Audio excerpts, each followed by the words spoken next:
जुड़ने के लिए। और अब हम करने वाले हैं इस वक्त में आज की खास चर्चा, और आज की खास चर्चा वो एक बहुत ही गंभीर मामले पर है। और ये गंभीर मामला दरअसल सुप्रीम कोर्ट में चल रहा है। और ये गंभीर मामला ये है कि धार्मिक आजादी और मतांतरण, इस पर सुप्रीम कोर्ट में सुप्रीम बहस चल रही है।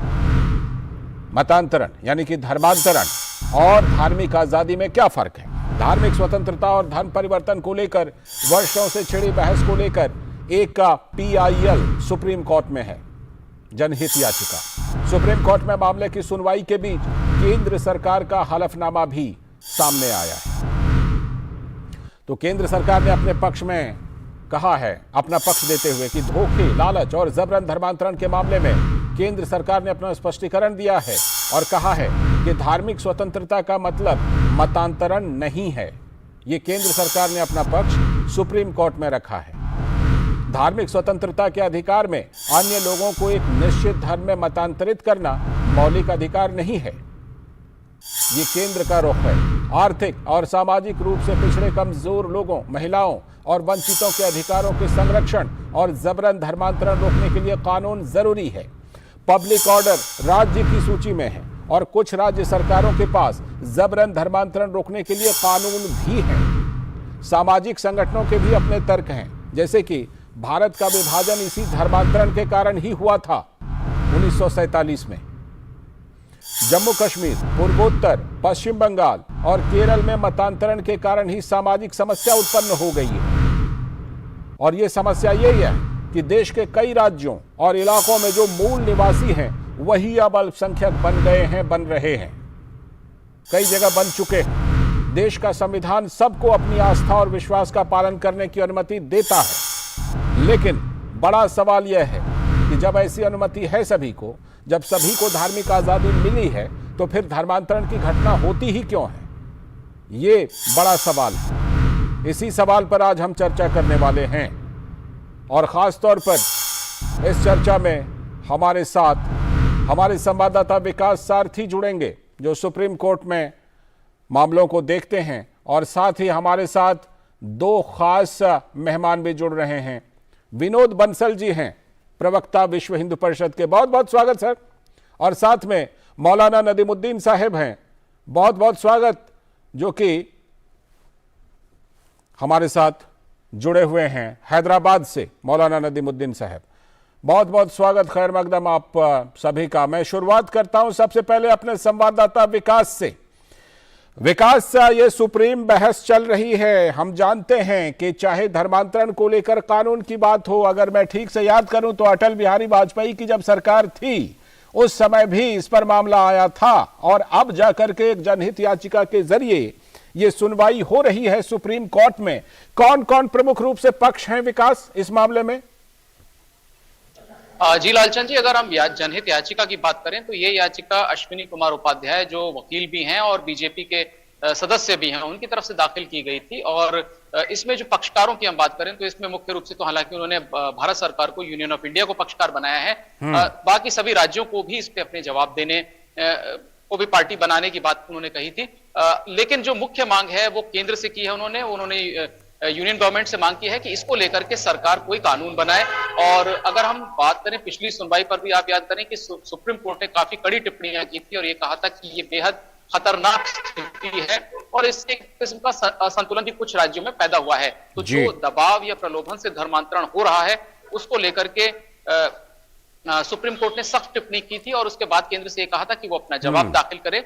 और कल की सुनवाई की अगर हम बात करें तो कल पहले तो केंद्र सरकार ने हलफनामा देकर वो बातें कही जो अभी आपने रखी थी अपना ओपनिंग रिमार्क में, कि जो धार्मिक स्वतंत्रता का अधिकार है उसका अर्थ ये नहीं है कि आप किसी को लालच या प्रलोभन देकर के दूसरे व्यक्ति का धर्म बदलवाएं या धर्मांतरण कराएं। एक केंद्र ने यहां पर यह बात कही थी। दूसरा ये कहा था कि कई राज्य हैं जिन्होंने राज्य के, क्योंकि मुख्यतः अधीन है ये मामला कानून बनाने का, तो राज्यों ने कानून बनाए हैं, 9 राज्य इस पर कानून बना चुके हैं।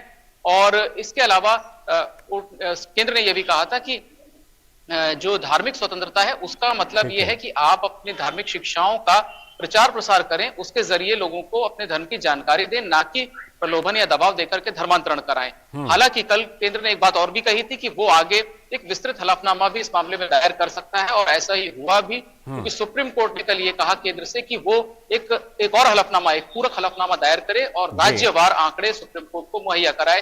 तब ये एक और बिग पिक्चर साफ हो पाएगी लालचंद जी यहाँ पर, कि जो इन 9 राज्यों ने कानून बनाया है उसके तहत क्या मुकदमे दर्ज हुए हैं, किन लोगों के खिलाफ हुए हैं, उनके आंकड़े क्या हैं, और अन्य राज्यों में क्या स्थिति है अभी इस तरह के धर्मांतरण को लेकर। ठीक है, चलिए लौटता हूं आपके पास, और मैं मौलाना नदीमुद्दीन साहब के जो ख्यालात हैं उसे जरूर मैं जानूंगा, लेकिन विनोद जी से मैं पूछता हूं पहले।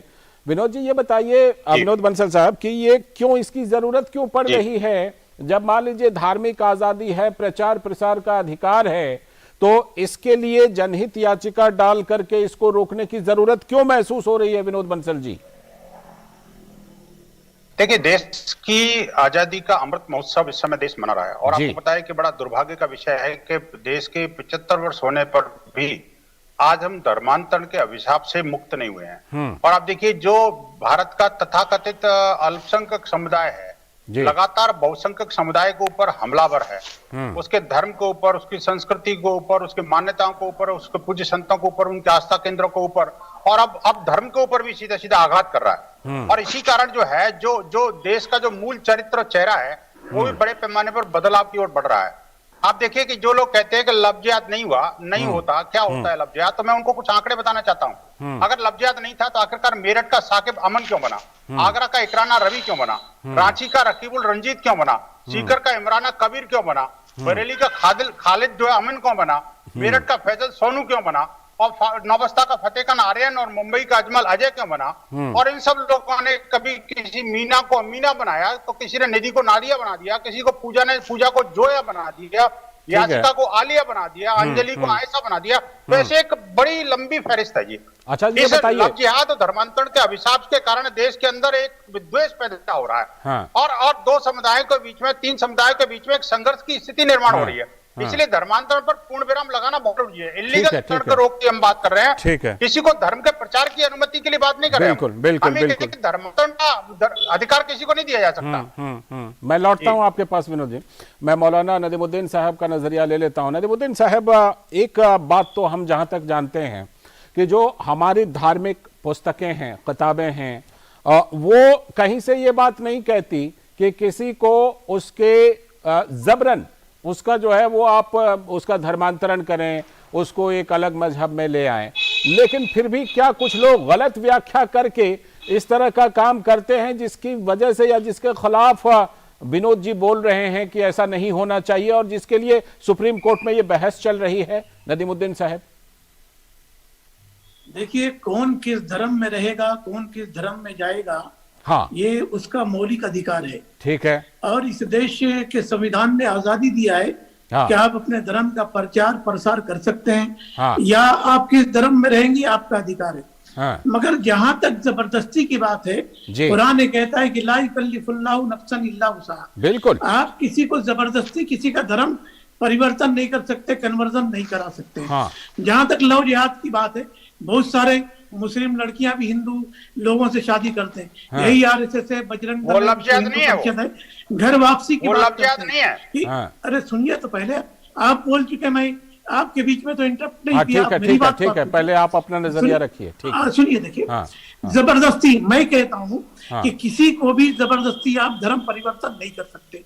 इस्लाम ने इन चीजों को मना किया है। जबरदस्ती अगर कहीं धर्म परिवर्तन होता है तो मैं उसके कानून का वेलकम करूंगा। मगर घर वापसी का जो लोग स्लोगन लगा रहे हैं, आप घर वापसी आ जाइए, आप कह रहे हैं कि अगर हिंदू लड़कियों से मौलाना नदीमुद्दीन साहब, दे रहे हैं, मौलाना नदीमुद्दीन साहब, मैं आपकी बात को दोहराना चाहता हूँ। मुस्लिम लड़के हिंदू लड़का नाम बन करके अगर प्रलोभन दे करके ऐसी शादी करते हैं तो इस शादी की निंदा, वैसे भी इस्लाम के अंदर गैर मुस्लिम से शादी नहीं होती है। ठीक है, जो लोग कर रहे हैं लोग याद नहीं है, अच्छी बात है, हो सकता है। मौलाना साहब, मैं आ रहा हूँ, विनोद जी आ रहा हूँ आपके पास। मौलाना साहब, मैं आपकी बात को दोहराना चाहता हूँ कि अगर ऐसे धर्मांतरण के खिलाफ कानून बनता है तो आप उस कानून का खैर मकदम करेंगे, आप स्वागत करेंगे, आप ये कह रहे हैं। विनोद जी, जी, हम देखिए, सुनिए, हम कानून का स्वागत करेंगे, मगर कानून का दुरुपयोग ना हो। बिल्कुल देखा गया कि कानून का दुरुपयोग हो रहा है, जबरदस्ती कहा जा रहा है कि धर्मांतरण करा रहे। ठीक है, अरे ठीक भाई, है, आ रहा हूं आज के दौर में कौन किसका जबरदस्ती धर्मांतरण कराएगा, कौन कन्वर्जन कराएगा? ठीक है, नहीं होता तो है, देखिए होता तो है, धर्म में रहे, हमें ऐसे नजरिए देखने को मिलते हैं। डॉलर के दम पर भी धर्म परिवर्तन होता है, पैसे के दम पर धर्म परिवर्तन होता है, प्रलोभन के दम पर होता है, लेकिन जबरदस्ती धर्म परिवर्तन के मैं खिलाफ हूं। विनोद जी, अगर इस तरह का कोई कानून आएगा तो इसका वेलकम हो। ठीक है विनोद जी, बताइए। विनोद जी वो कह रहे हैं स्वागत करेंगे अगर ऐसा कानून आता है तो। देखिए इन्होंने स्वागत तो किया, लेकिन इप्स एंड बट्स के साथ में। आपके सुधी दर्शक अच्छी तरह जानते हैं इनका चाल चरित्र चेहरा। टीवी चैनल पर डिबेट में आते समय तो ये बड़े चिकने चिपड़े और बड़ी कुरान की जो आयतें इतनी बढ़िया बताते हैं कि ये अच्छी है, वो अच्छी है, वो अच्छी, लेकिन इस बारे में नहीं कहते कि कुरान की एक आयत ये भी कहती है कि जो इस्लाम को नहीं मानता वो काफिर है और काफिर की सजा मौत है। आप बताएं, आखिरकार मौलाना है, बिल्कुल गलत, मैं पूछना चाहता हूं मुझे बताइए कि क्या ये ठीक है कि नहीं है? एक बात, दूसरी बात ये बताओ, देखिए बीच में मत बोलिए, आप दादा का बीच में नहीं बोलना चाहिए, दादा का बीच में नहीं बोलना चाहिए। विनोद जी और नदीमुद्दीन साहब, आप दोनों अभी रुकिएगा, हम इस चर्चा को जारी रखेंगे। जरा इस वक्त मुझे लाइव के लिए चलना है आगरा, जहां पर रक्षा मंत्री राजनाथ सिंह संबोधित कर रहे हैं। सीधे चलते हैं आगरा और उसके बाद फिर इस चर्चा को जारी रखेंगे।